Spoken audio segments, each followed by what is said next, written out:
Well, the most prominent white supremacist in America at the moment, Richard Spencer's endorsed Biden, hasn't he? And yet Biden isn't asked about that. I just want to ask about the bad faith nature of these questions, because these questions are asked.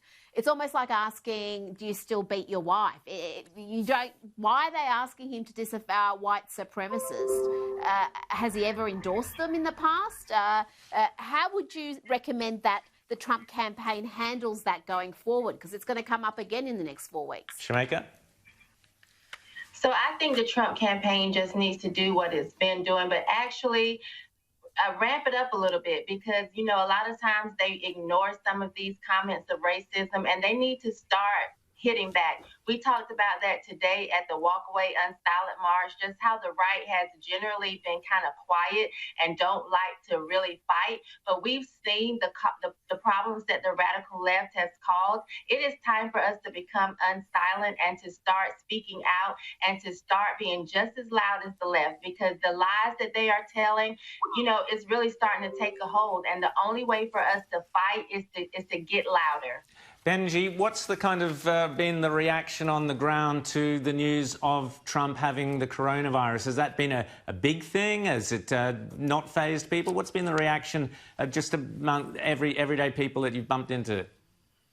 Well, I mean, as far as I'm concerned, when I heard about it, I wasn't exactly struck by it, because as a person of faith, I just believe that God is not through with Donald Trump yet. So I don't see anything of him happening or anything like this. We've come way too far to turn around now. If anything, for anyone who's familiar with the Bible, this is more like a Romans 8:28 moment for me.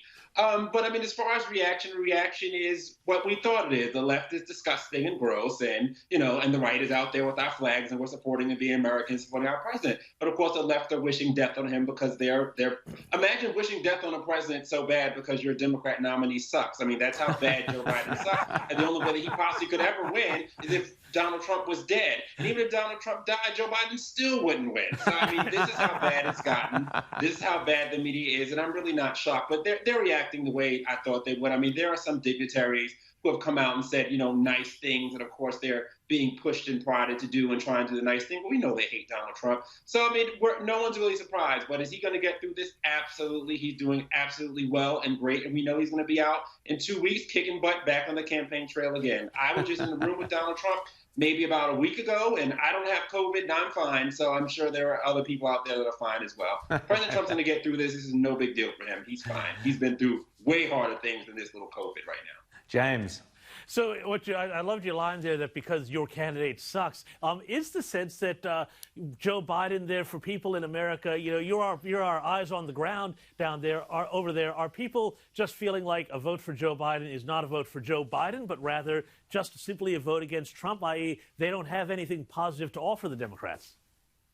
Well, yeah, that's what it is. I mean, it's basically this whole thing is, Tracy, Trump or not Trump. No one's voting for Joe Biden. No one even knows who Joe Biden is. Everybody just knows Joe Biden from being Barack Obama's VP. That's really it. No one can say, I'm voting for Joe Biden because I just love him and he's great. No one can say that. So, I mean, it's basically Trump and not Trump. That's really what it is right now. And they're trying to push and do whatever they can to make Joe Biden the nominee, but he's still going to lose. I think that there actually was a poll, where 56% of people thought that Trump was going to win. Whether they liked him or not, they thought he was going to win. This is the same inevitability that I felt in 2012, the Barack Obama second term. I just feel like Trump is happening. You guys can do whatever you want to do your little mail-in ballot scams, do all of your cheating and whatever you're going to do, but Trump is happening. Get into it. 4 more years, baby.